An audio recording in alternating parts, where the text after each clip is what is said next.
Hi, it's Michael Kaim again with Berkshire Hathaway Home Services Professional Realty. Welcome back to my real estate blog. Today we're going to talk about how to handle offers early on after listing your home.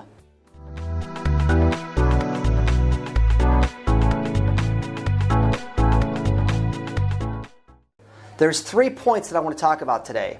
Number 1, make sure you don't panic. Don't make a rash decision, and make sure you evaluate the terms of the offer.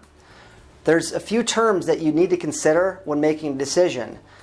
The first thing I want to talk about is a term that we can discuss is the strength of the buyer. When you're working with a buyer, make sure you look at the contract and see how strong of a down payment they have. Make sure that they have a pre-approval letter, and make sure that they're passionate about your house. And it's not just a buyer that says either take it or leave it. You want them to really be passionate about the house and know that they're not going to just back out because they find something minor on the inspection. So the strength of the buyer is very important. Second, you want to look at the type of mortgage they're getting. If they're getting a government-backed loan or an FHA loan, or a government-backed loan like FHA or VA, or possibly even a USDA loan, there's a good chance they may not be as strong as a cash buyer because they have a financing contingency. So take that into consideration. The third thing that you want to consider is the contingencies that might be in the offer. Maybe they have a house to sell, or they might want to have inspections and have you pay for certain inspections. So make sure you evaluate those terms. If they have a house for sale, they're not going to be quite as qualified as a buyer that is a non-contingent offer with no home to sell, because that buyer that has a house will have to go through the same inspections and contingencies that you might have to go through with this buyer. The fourth thing is closing costs. Closing costs are a consideration with more than half of the sales under $200,000. A lot of buyers are looking for seller closing cost assistance, and that will have an impact on your bottom line. So check and see if they have closing costs. And finally, the closing time frame. The closing dates are important. The house that you're moving to, is going to have a closing date that you have set. So make sure you look at the closing time frame as to when your buyer can close in your house, because you might want to have your kids in school within the next 45 days. So you have to negotiate those terms that make sense for you.